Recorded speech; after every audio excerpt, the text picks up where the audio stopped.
Добар ден, драги ученици! Денеска се наоѓаме во Средно општинско училиште гимназија Гоце Делчев од Куманово. Јас сум Далибор Димковски, професор по спорт и спортски активности. Нашата денешна тема е атлетика, а наставна единица е скок во далечина с грчена техника. Поимот атлетика е од старогрчко потекло, под кој се подразбира спортска борба, односно надпревар во разни видови спортови. Главни карактеристики кои отсликуваат атлетиката се снага, брзина и издржливост, а исто така таа влијае на јакнење на упорноста, решителноста и храброста. Атлетиката е база и темел за сите останати спортови. Атлетиката е една од најраширените и најтемелните спортски гранки кои опфаќа тркачки, фрлачки, скокачки дисциплини. Поради својата обемност, не случајно се нарекува и кралица на спортовите. Постојат три техники при скок во далечина. Тоа е увината, згрчена и чекорна. Фазите на залет, отскок и доскок во основа се исти за сите техники, а техниките се разликуваат во фаза на летот. Спрема положбата на телото во фазата на летот, техниката го носи своето име. Како што може да видиме на првата слика, положбата е увината и затоа ова е фаза на лет, и затоа техниката е крстена увината. Втората техника е згрчена и третата е чекорна техника, која е најповеќе прифатена од професионалните скокачи во далечина. Како што рековме, сите техники се изведуваат преку 4 фази. Тоа се фаза на залет, фаза на отскок, фаза на лет и фаза на доскок. Фазата на залет има повеќе елементи, меѓу кои должина на залет, брзина на залет, ритам на залет, припрема за отскок. Основната цел при залетот и отскокот е да се зголеми вертикалното забрзување со тенденција на одржување на максимално постигната хоризонтална брзина. Должината на залетот е од 30 до 45 метри во зависност од пол, тренираност на атлетичарот, подлогата, правецот на ветер. Во тој простор, во зависност дали се мажи или жени, почетници или професионалци, се прават 18 до 23 чекори. Се извинувам. Залетот секогаш започнува со висок старт. Брзината треба прогресивно да се зголемува и да ја постигне својата максимална вредност пред самиот одраз. Последниот чекор треба да биде краток и брз. За да се синхронизира залетот со отскокот, се поставуваат контролни маркери. После фазата на залет следува фаза на отскок. Последниот чекор при оваа фаза, како што може да видиме, последниот чекор во оваа фаза е нешто пократок од другите и на одразното место се доаѓа со предниот дел од стопалото. Тежиштето на телото се спушта при последниот чекор пред отскокот. Пред отскокот се врши едновремен замав, како што може да видиме, едновремен замав со замавната нога и рацете кои имаат улога да извршат растоварување на отскочната нога од тежината на телото и со која што отскочната нога се опружува во сите три зглоба, од зглобот на колкот, зглобот на коленото и скочниот зглоб. Основна цел при одразот е да се зголеми вертикалното забрзување со тенденција одржување на хоризонтално забрзување. Најоптимален агол за одраз е околу 25 степени. По завршување на фаза на отскок следува фаза на лет. Тука може сега да видиме во ова видео дека замавната нога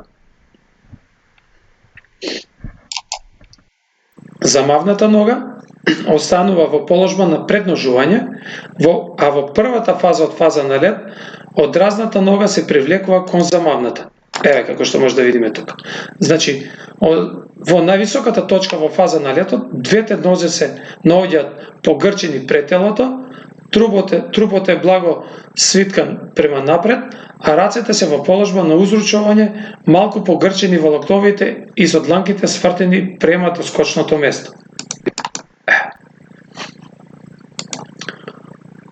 По завршување на ова фаза на лет, следува следната фаза, тоа е фаза на доскок.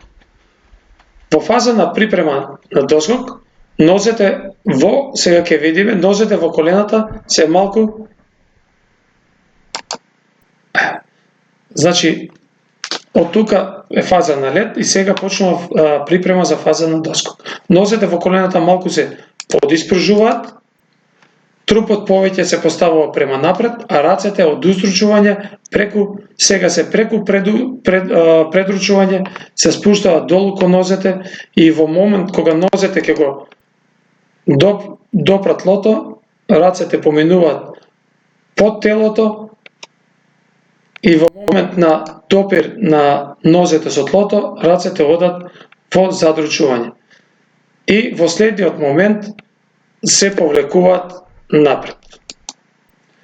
Ваквото действување со рацете, кое треба да биде присутно при секоја техника на скокање со цел да создаде вртлив момент на сила, кој ќе возможи тежиштето на телото да се пренесе напред преку точката на подпирање на нозете со тлото, кои се фиксираат во зглобот на коленото, а потоа веднаш започнува нивно погрчување према напред, со што завршува четвртата фаза на доскок. Сега, ова што го поминовме описот на техниката, сега ќе се задржиме малку на методска постапка на обучување на згрчена техника. Прва вежба, учениците изведуваат подскоци со една и со друга нога, или така наречени индијански подскок. Вежбата се изведува со замав и блокирање на замавот со замавната нога и наизменичен замав со рацете. Втора вежба, надвор од скокалиштето се даваат неколку слободни скокови во далечина со цел ученикот да добие моторна представа за скокање, а наставникот да види колку учениците во просек скокаат. Потоа наставникот го дели тој простор на пола и тука поставува 3 до 4 медицинки. Трета вежба, прескокнување преку медицинките со залет од 20 на метри. После неколку скока, наместо медицинки се става јаже на иста височина кој го држат со учениците.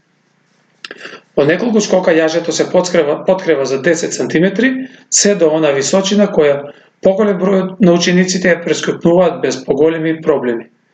Ова вежба има за цел учениците поенергично и експлозивно да воспостават контакт на ногата со одразното место и во фаза на летот да ги држат нозете повисоко погрчени пред себе. Четврта вежба. Слободно скокање без препрека со нагласен одскок и високо држење на нозете пред телото во фаза на летот. Пета вежба е учење на фаза на одскок во две варијанти. Во првата варијанта замав со нога и раце, одскочната нога останува назад, замавната се држи напред и се доскокнува со исчекорен став прво на одскочна, а потоа на замавна нога. Исто така и втората варијанта е слична, по правилно извршен замав со рацете, после одскокот одразната нога се приклучува кон замавната и доскокот се изведува на двете нозе. Мерење на залетот. На одразното место, што е многу битна работа, бидејќи залетот не е ист за секој надпреварувач, во зависност од нивото, на колку е спремен, и исто така дали е машко или женско. Затоа секој надпреварувач има специфичен залет кој треба да се измери пред надпреварот во стандардизирана опрема и е специфичен за секој надпреварувач. Значи, во училишни услови, ученикот кој го мери залетот ја поставува одразната нога со петица поставена на крајниот дел на одразното место, поблиску до доскочното место. Почнува да трча кон правецот на залетиштето, правејќи прв чекор со замавната нога. Наставникот или соученикот е поставен на почетокот од залетиштето, кој гледа каде ќе стапне од скочната нога и става белек. По краток одмор, скокачот врши проверка на залетот, трчајќи кон јамата и прави скок. Со ова завршивме со методика на обучување, сега ќе прејдеме накратко на правила за скок во далечина и малку да повториме. Од скочната нога не смее да ја премине линијата на одскочната даска. Тоа значи дисквалификација. Од скочната даска мора да биде оддалечена најмалку 1 метар од јамата за доскок. Јамата за доскок треба да биде потесна, да не биде потесна од 2,75 см. Должината на јамата треба да е 10 метри. Резултатот се мери од најблискиот отисок во песокот до почетокот на линија за одраз. И се зема во предвид најдобриот резултат од 3 обиди. Драги ученици, ви благодарам на вниманието и до гледање.